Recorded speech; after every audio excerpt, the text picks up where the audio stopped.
Good evening, and welcome to a new episode of Mishkat al-Tanwir, part of an intellectual project that analyzes and discusses the vision of the great Arab thinker Ali al-Shurafa al-Hamadi through his recently published foundational book, Islam Testifies to the Truth of the Christian Faith. This episode is the second of four aiming to reread the relationship between the Arab and Islamic worlds and the Christian world globally. We are doing this in light of the Quranic text and by deconstructing the historical narratives that have governed this relationship for centuries.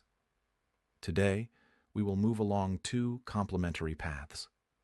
First, deconstructing the historical narratives of conflict, and second, identifying the initial features of a project to establish a civilizational partnership between the Islamic and Christian worlds. We are rereading the past as a key to understanding the present and building the future, aiming to liberate the truth from narratives of dominance, invasion, treachery, and aggression. It is impossible to discuss a shared future with the Christian world without a deep, honest review of the past to free the truth from narratives forged by power struggles and conquests, rather than the true intentions of divine messages.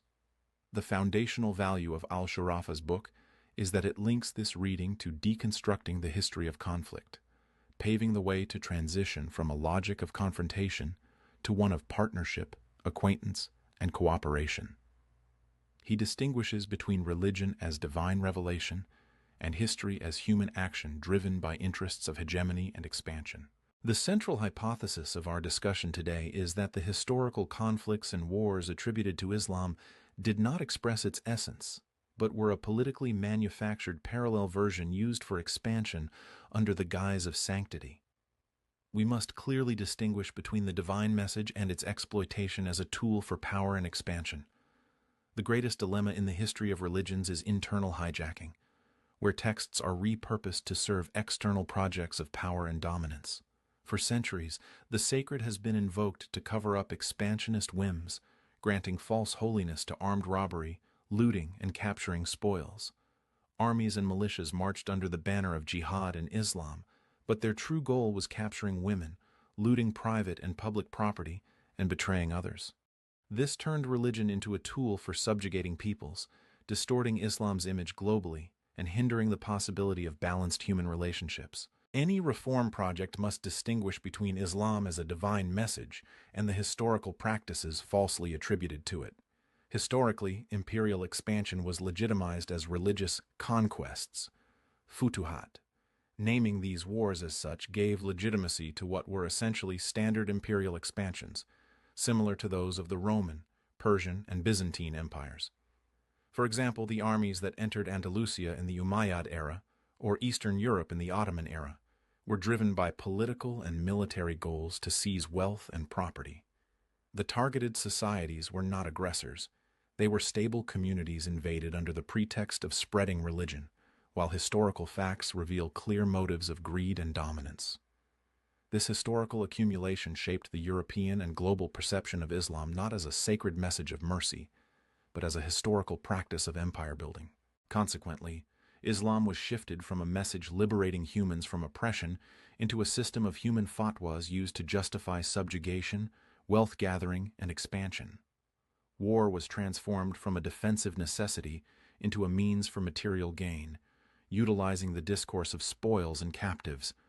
In contrast, the Quran placed strict ethical limits on fighting, stating in Surah Al-Baqarah, "Fight in the way of Allah, those who fight you, but do not transgress." This verse restricts fighting strictly to self-defense, completely contradicting the expansionist wars that used religion as a cover. Over time, treachery and bloodshed became entrenched under the title of conquests, emptying the Quranic concept of its ethical and moral content to serve hegemony. A glaring example of this is the Ottoman expansion in Eastern Europe, specifically the Battle of Mohacs in 1526. The aftermath involved extreme violence, looting, killing prisoners, burning villages, and enslavement, leaving a painful mark on the Christian memory, especially in Eastern Europe.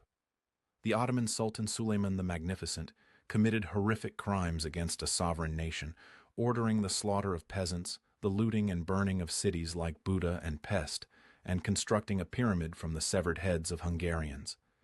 He slaughtered 2,000 prisoners in direct violation of Quranic teachings and burned a village to mark the site of his atrocities. At the Battle of Petrovaradin, he executed 500 soldiers and officers after their surrender and enslaved 300 more. Islam is entirely innocent of these Ottoman crimes, which exploited the religion. However, Christians and Europeans did not differentiate between the Ottomans and the Islam whose flag they raised, viewing these crimes as teachings encouraged by Islam. This dark legacy led to an inherited hatred of everything related to Islam in Eastern Europe and the Balkans. These experiences turned into cultural narratives transmitted through folk literature, songs, and national memory, where the invading Muslim Turk became a symbol of treachery, bloodshed, and ruin. Although these practices radically contradict Quranic values that prohibit aggression and protect life and property, they became a living component of the European Christian consciousness. These narratives interacted with Western counter-narratives, such as the Crusades, creating a vicious cycle where both sides used religion to justify conflict and produce hatred. Thus, Islam was framed in the Christian imagination as a historical threat, rather than a moral, compassionate message. Deconstructing these conflict narratives is essential for any real rapprochement, requiring a clear epistemological separation between Islam as a message and Islam as history, as the Quran establishes the sanctity of life in Surah Al-Ma'idah and human dignity in Surah Al-Isra, meaning any contradictory practice cannot be attributed to Islam. Today, we see a contemporary extension of this issue through the ideological invasion of the Christian and European depths by Salafi and Muslim Brotherhood movements. Under the deceptive banner of the Caliphate, the political use of religion has reproduced itself with new tools. The invasion has shifted from armies to soft expansion and ideological discourse, reusing terms like conquest and Islamizing Europe. Based on the extremist theories of figures like Hassan al-Banna and Sayyid Qutb, these movements aim for a cosmic confrontation with the Christian world. They infiltrate societies to create isolated ghettos and parallel structures that can breed extremist violence during moments of tension. These movements exploit open freedoms and social vulnerabilities in Europe. They revive the narrative of a conflict between the abode of faith and the abode of disbelief, portraying the Christian world as a battlefield to be conquered. Youth are recruited online under false religious slogans that provide a fake moral cover. Several long-term schemes to infiltrate Europe have been uncovered, such as the Empowerment and Conquest Project linked to Muslim Brotherhood leader Youssef Nada, and similar projects tied to Khairat el-Shatter and Akram al-Adluni in the 1990s. These schemes hold a strategic vision to build long-term influence in European societies, stripping concepts like jihad and conquest of their Quranic context to use them as mobilization tools. They aim to reshape the public sphere based on ideological grounds, evoking old concepts like the Islamic conquest, the lost Andalusia, and conquering Rome. This shift from military to soft invasion is equally dangerous because it reproduces the divide between the Islamic and Christian worlds, feeds mutual fear, undermines integration, and reinforces the image of Islam as an expansionist project. As a result, the presence of Muslims in Europe has shifted from a civilizational opportunity to a source of anxiety, fueling racism, polarization, and the rise of right-wing extremism. Just as the historical conquests provoked the Crusades, the soft expansion of these extremist groups today provokes counter-reactions from extreme right-wing groups, dragging the relationship back into a vicious cycle of hostility and suspicion. What the Christian world witnesses today is a continuation of using religion for conflict and dominance, ignoring Allah's will for diversity and falsely calling it jihad. Deconstructing this discourse and presenting true Quranic Islam is a civilizational necessity to build trust and forge a new Islamic-Christian relationship based on partnership. Al-Shurafa's reading reveals that the historical conflict was never between Islam and Christianity, but rather a struggle of powers using religion as a tool for invasion and wealth. Traditional Islamic discourse also contributed to this confusion by avoiding critique.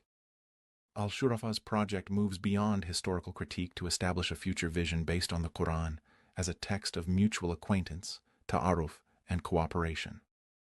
As Allah says in Surah Al-Hujurat, O mankind, indeed, we have created you from male and female, and made you peoples and tribes that you may know one another. The goal is to correct the image of Islam, transcend centuries of conflict, and build a shared human future based on justice, peace, respect, and human brotherhood. We look forward to seeing you in the third episode exploring Ali al-Shurafa al-Hamadi's book.